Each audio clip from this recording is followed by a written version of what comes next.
Hello කොහමද? මං හිතනවා ඔයාලා හැමෝම හොඳින් ඉන්න ඇති කියලා. ඉතින් අද මගේ කමරේ ලයිට් එක පිච්චුණා. ඊට පස්සේ ලයිට් එක මාරු කරා. ඔයාලට පේනවා ඇති පොඩ්ඩක් කලර් එක වෙනස් වෙලා. ඉතින් ඒ නිසා මං හිතුවා මේ සෙට් පොඩ්ඩක් වෙනස් කරන්න ඕනි කියලා. ඉතින් ඒ වීඩියෝ එකත් ඔයාලත් එක්ක බෙදා ගන්න ඕනි කියලා හිතපු නිසා මං ඉතින් අස්කරන ටිකත් එක්කම වීඩියෝ කරා. හරි මම එහෙම අර ලොකුවට මේසේ අර ටෙඩියෝ තියලා ලස්සන්ට පාට කොළ විත්තියාලවලා එහෙම තියන් ඉන්න කෙනෙක් නෙවෙයි. අර පැටිග්ලම් ගොඩාක් ලස්සන සෙට් තියලා එහෙම නෙමෙයි. මට ඕනි ටික පොත් මෙහි තියාගන්න මං ආස නැහැ බඩු කොට ගහගන්න මේසෙ උඩ. ඒ නිසා මං හිතුවා මේ ඔය ෆයිල් ලියලා ඉවර වෙච්ච කොළ ඔය ටිකත් ඔක්කොම අයින් කරලා ඕනි ටික විතරක් දැන් අස් කරලා මේස උඩින් තියනවා කියලා. අනික ඔයාලත් ඒ ලෙවල් කරන ළමෙක් නම් ඕ ලෙවල් කාලේ පොත් ඉඳන්ම මේස උඩ තියාගන්න එපා. එතකොට ඔළුවට ඒක වදයක් වෙනානේ. ඔයාට ඕනි පොත් ටික විතරක් මේස උඩ තියාගන්න. එතකොට පිළිවෙලයි පිරිසිදුයි ඔයාගේ හිතටත් සැහැල්ලුයි.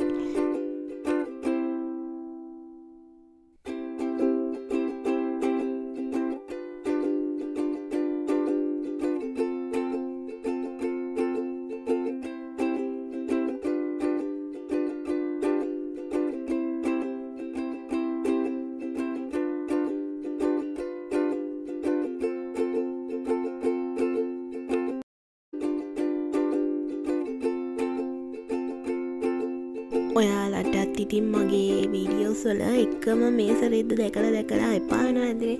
ඒ නිසා මම මේස රෙද්දත් පොඩ්ඩක් වෙනස් කරන්න හිතුවා. හැබැයි මේ දාන්න ගියපු එක විතරක් දාන්න බෑ. ඒක ගොඩක් තුනී වැඩි. එතකොට අර මේසේ මේ ලිය වදිනා අපි ලියද්දි. ඒ නිසා ඔකට උඩින්ම ආයෙත් දැම්මා.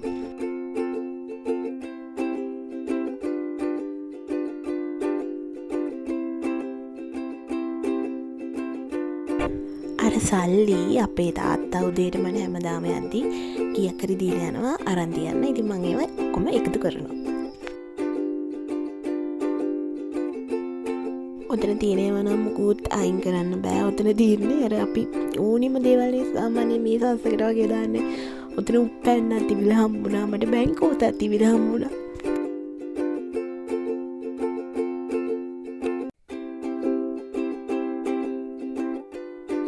ඔන්න ඔහොම ඕක උඩින්ම දැම්මා. එතකොට පොඩ්ඩක් අර ගන්නට තියෙනවානේ.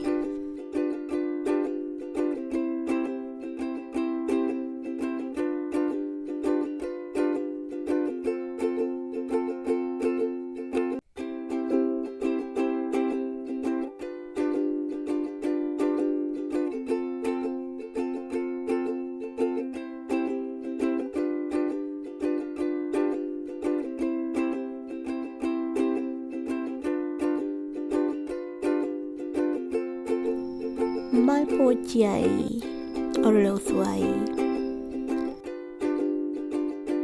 පැටිග්ලම් පාට පැන්සල් ඒ ටික දාපු එකයි හෑන්ඩ් ෆ්‍රී දෙකයි එකයිද තමයි හෑන්ඩ් ෆ්‍රී එක නේ මේ මන් දන්නේ.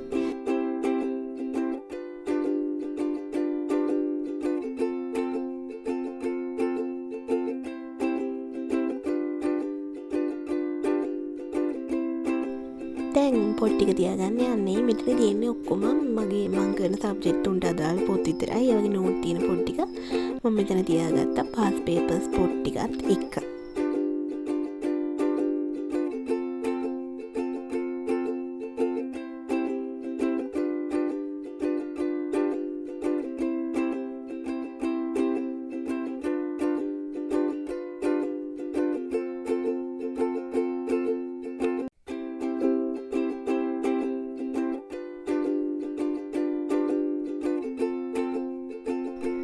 ඔන්න ඊට පස්සේ මම තියාගන්න යන්නේ ටියුට් ටික. මොකද දැන් එක්සෑම් එක ළඟ නිසා ඒව නම් වෙන කොහෙවත් තියලා හරියන්නේ නැහැ. ඒ ටික මේ සුළුටම ඕනේ නැති. ඒ නිසා ටියුට් ටික ගත්තා. මේ තියෙන මීඩියා ටියුට්. මේ ඔක්කොම මීඩියා ටියුට්.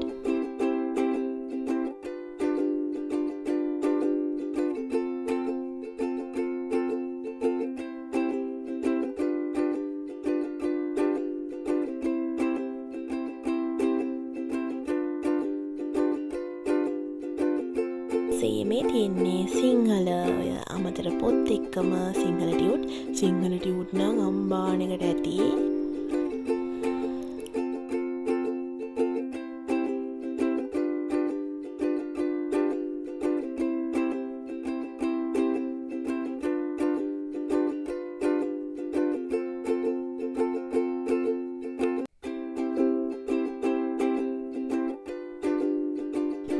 මේ එකක්වත් මම නැති වෙන්න දීලා නෑ. මොකද මම දන්නවා අවසානට ගේම් ගහන්න වෙන්නේ ওই ටිකෙන් තමයි කියලා.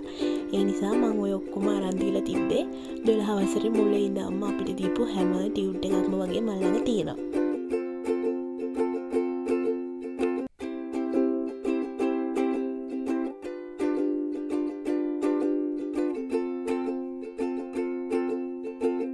පේනවනේ සිංහල ටියුට් ගොඩ.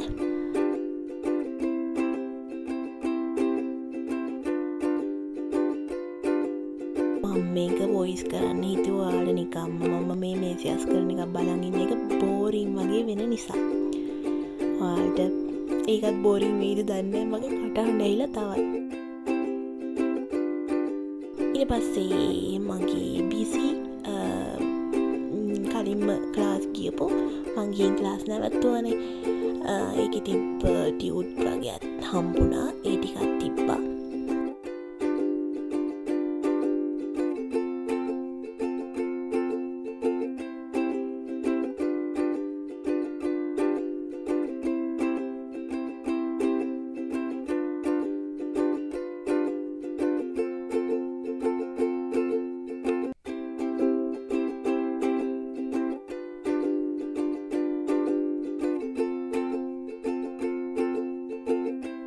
ඊට පස්සේ අපේ මීඩියා පොත් ටිකක් හම්බුණා නෙමේ. ඉතින් ඔය තිබුණා මං ගාව කොහොමත්. ඒ ටික පිළිවෙලට තිබ්බා.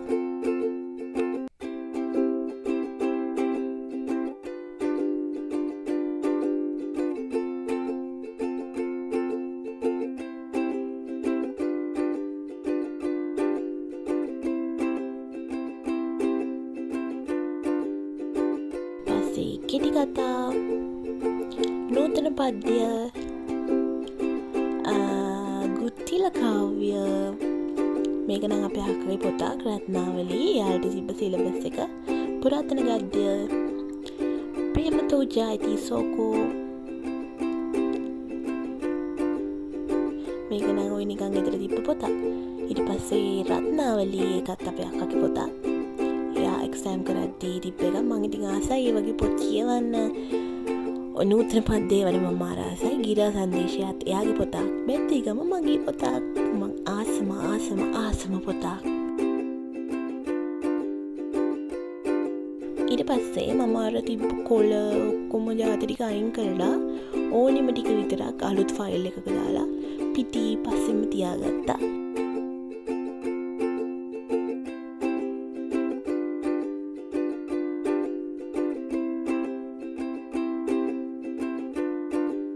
ඊට පස්සේ හැම වෙලේම ගන්න නිසා මගේ වොලට් එකයි ක්ලාස් ගෙනියන පර්ස් එකයි සැනිටයිසර් එක බෑග් එකේ තිබ්බේ ඒකයි ඔය ටික තියාගෙන අස් කරලා ඉවර කරා. ඔන්නෝම් තමයි දැන් මේසෙ තියෙන්නේ. කොහොමද? ලස්සනයිද? ලස්සන නෑ. ඉතින් අනිත් ස්ටඩි ව්ලොග් කරන අය මේස හරි ලස්සනයි මම දැකලා තියෙනවානේ. ඒ වගේ නම් නැහැ. හැබැයි මං ආස නැහැ එච්චර බොඩු කොට ගහගෙන අර ගොඩාක් තියාගන්න. මට ඕනේ ටික තියාගත්තා. දැන් හරිම නිදහස් වගේ. හරි එහෙනම් ඒ වැඩේත් ඉවරයි. දැන් ඔන්නෝම තමයි තියෙන්නේ. එහෙනම් ආයෙත් අලුත් vlog එකකින් හම්බෙන්නකම් ගිහින් එන්නම්. බයි බයි. හැමෝම පරිස්සමින් ඉන්න ඕනේ. එහෙනම් හැමදාම කියනවා වගේ ඔයාගේ අරමුණ උසස් තියාගන්න.